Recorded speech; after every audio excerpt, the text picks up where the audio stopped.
Fortnite's biggest problem. I actually don't know what this video is. Is it cheating? Competitive players is one of gaming's greatest Casual rivalries, versus and no comp. game has Okay. experienced it more than Fortnite. In the beginning of Fortnite, both communities existed in unison and agreed on almost every change that was made. I don't know about over that. the years, it slowly turned into a war between casuals and sweats. It's gotten While worse been these bad in days, the but past, it has never been as heated as it is right now due to the release of Chapter 5 Season 3. Tweets talking about the new season are getting millions of impressions, with everybody voicing their opinions from both sides due to the overpowered cars and items that make building completely useless. This is by far the most divided the communities have ever been, so how did we get here? Well, when Fortnite was released in 2017, I will say though, player base is at an all-time low. All the casuals on Twitter saying it's better this way. You ain't playing apparently. That's all I'm saying. That's all I'm saying.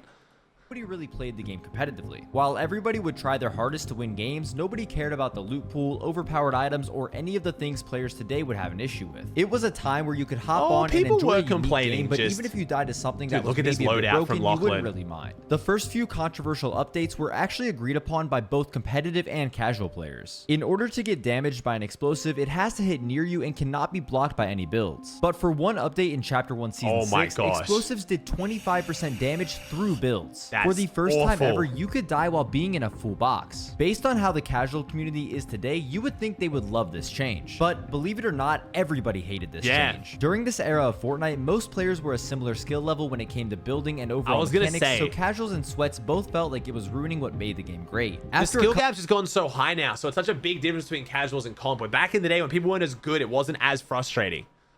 Couple days of receiving backlash, they reverted this update and the community was all happy. The next change both communities agreed was bad was in Chapter 1 Season 7 when they added the most infamous item in Fortnite history, the Infinity Blade. As soon as the Infinity Blade was added, everybody realized it was going to be a problem.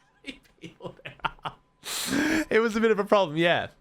You had 400 HP, super speed, could fly across the map, build, and kill anybody in less than a second, even if they were building. Pro players and content creators quickly voiced their opinion on the Infinity Blade. Shing, shing, shing. Sing, sing, sing, sing, sing, sing, sing. Unfortunately, the Winter Royale finals for $1 million was coming up very quick. And as you probably know, the Infinity Blade was not removed before it started. It was After this, everybody agreed it needed to be taken out, and Fortnite... Hey, folks, we messed up and rolled out the Infinity Blade. Wow. Overpowered without good counters, especially in the end game. The Infinity Blade has been involved and we revalue our approach to mythic items. Thanks for calling us out on this. Okay, I remember us getting good communication, but wow, that is just, whew. Finally decided to remove it and tweeted this apology where they admit they made a huge mistake. Although Epic Games ruined a massive tournament, it was good to see that they listened to the players and took accountability for their wrongdoings, which was a great sign for the future of the game. For the most part, Chapter 1 did not cause the casual and competitive communities to clash because since it's Fortnite, everyone assumed there would be some goofy items. During the $30 million Fortnite World Cup, ballers were a little bit overpowered and pros complained, but it wasn't that big of a deal because anybody could find a baller each game. The loot pools were also pretty balanced other than a couple items like boogie bombs and stink bombs, so overall the World Cup wasn't bad. This would whoa, okay. The loot pool in World Cup was terrible, but it was like they weren't broken terrible. It's just so much crap that you didn't want, but it wasn't good. Like no one's saying the World Cup loot pool was good for competitive. I don't think anyway. Same until the release of Season X. Oh boy. This game is so trash. Show courage.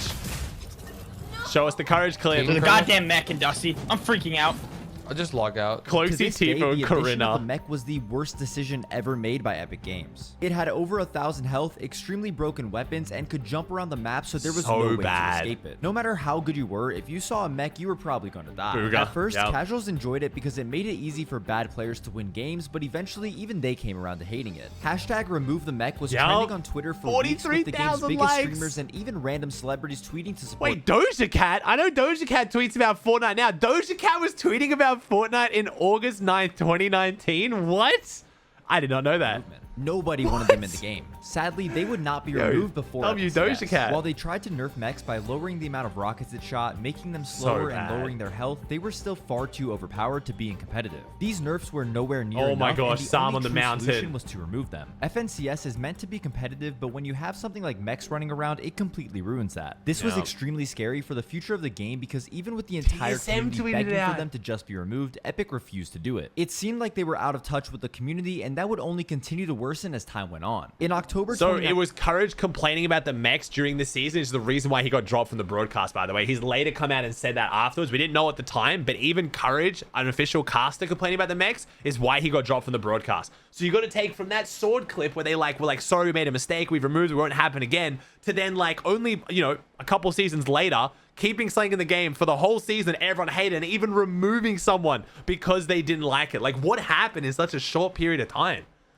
2019, Fortnite Chapter 2 would be released with the addition of the worst thing to ever happen in gaming, skill-based matchmaking. Skill-based matchmaking basically takes your stats and decides how good the players in all of your lobbies should be. If you're a new player, you'll be put in games with other new or bad players, and if you're really good, you'll be matched with other good players. On the surface, this doesn't seem like a terrible idea, but it causes a lot of issues. I played Call of Duty growing up, and whenever I saw an absolute god in my game, I thought it was the coolest thing ever. If I was getting beat, it would just motivate me to get better. But something happened to the newer generation of gamers where they want instant gratification and to have wins handed to them. Because of this, Epic Games decided that skill-based matchmaking would be a good addition. While this alone wouldn't have been a terrible thing for Fortnite, they also added AIs to help with the extended queue time since not every player was able to be put in the same game. To this day, public matches are unplayable because of the amount of bots in each game. Skill-based matchmaking completely tore the Call of Duty community apart, and it was looking like it would do the same to Fortnite. This sparked a massive debate within the community. Some people like skill-based matchmaking because it made it easier for new players to learn the game. Some people hated it because there was no way to just casually play the game, and your lobbies would always have people sweating. But the most common opinion was that skill-based matchmaking is okay as long as the AIs were removed. Thankfully, the Arena game mode gave you a perfect middle ground between tournament gameplay and public matches.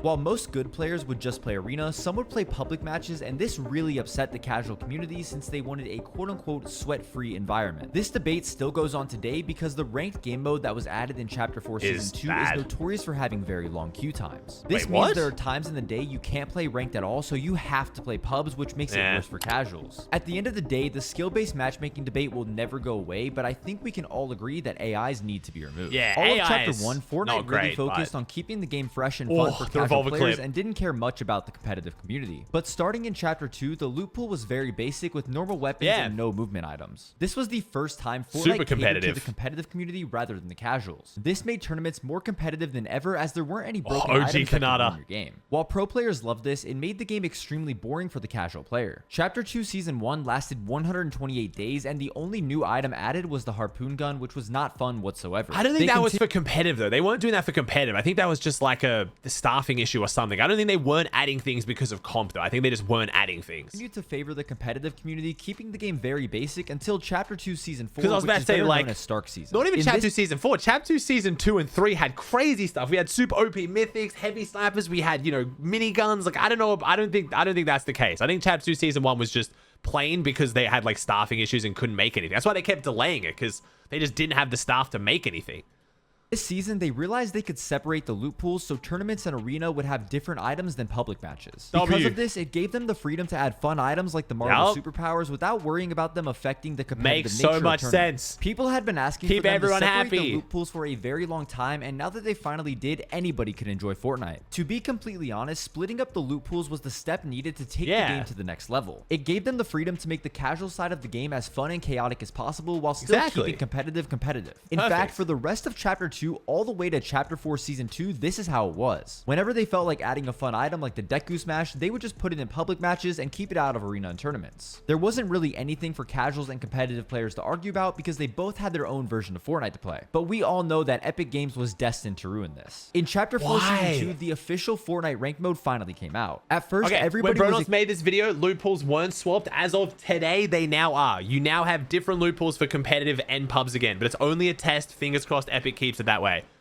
Excited for this because after years of asking for a proper rank mode, it was finally here. Little did we know this would set us back years and completely ruin the game. For some reason, the loot pools in public matches and ranked are exactly the same. I have no idea why they decided to revert one of the best changes ever made to the game. To keep this caused a massive issue because competitive players were unable to practice since the loot pools in ranked were not the same as the loot pool in tournaments. This meant that tons of items would have to be banned in order for games to run, but even that made it extremely unrealistic. Aside from the issues with practice, there weren't too many many items that ruined the ranked experience, so there wasn't too much to complain about until last week when Chapter 5 Season 3 was released. wrecked. I know I skipped over almost 3 years of Fortnite, but it's because the game was so good when the loot pools were separated that the casual and competitive communities did not clash at all. If you've went on Clashed social a media little bit, since but not this a lot, season came yeah. out, you have seen everybody Oh, voicing their boy. opinions, and the Fortnite community has never been more divided than it is now. There are cars with infinite health and turrets that absolutely shred builds and players, and on top of this, the Nitro Fists are the best things I've ever seen in Fortnite. You can soar across the map, kill anybody best with is 3 in to 4 broken, punches, not and best break is through in, builds like, so easily they might as well not be there. These extremely overpowered items make the game unplayable from a competitive perspective because it is so random and unrealistic. It wouldn't be an issue if the loot pools were split up, but unfortunately they're all the same. This has caused pros to tweet hundreds, if not thousands of clips Oh my of them dying gosh, to these dude, broken Twitter was items, so and bad casual at the start of players this love to see season. this. It's almost like the casual community is taunting the competitive community because they love seeing them complain so much. If you tweet a clip of you dying in a stupid way, it will get millions of impressions and have hundreds of people arguing in the comments. They added boogie bombs hoping it would help counter the overpowered vehicles, but it didn't help at all. Nope. Right now, Fortnite has its lowest number of players in a very Even long lower time, than and if this they don't now. make changes This is a soon, few it weeks will ago. not be good for the future of the game. It is no question that this is the worst season of all time, but what can be done to fix it? Well, I think the answer is pretty obvious. Make the loot pools different again. The best time Yep. period of Fortnite happened when this was a thing, so why not go back? At the same time, you let the casual players enjoy the overpowered cars and turrets, but keep Very the true. competitive side of the game competitive and remove all of the broken things because it just doesn't even feel like Fortnite anymore. It Couldn't say it honestly better. feels like Epic is just watching this situation play out to see how far they can push the boundaries before making players quit the game permanently. I'm curious to see what they decide to do, but if you I mean, made it man, to the end of Bronos the video, please drop a like and summed this up subscribe for more extremely videos well. like this.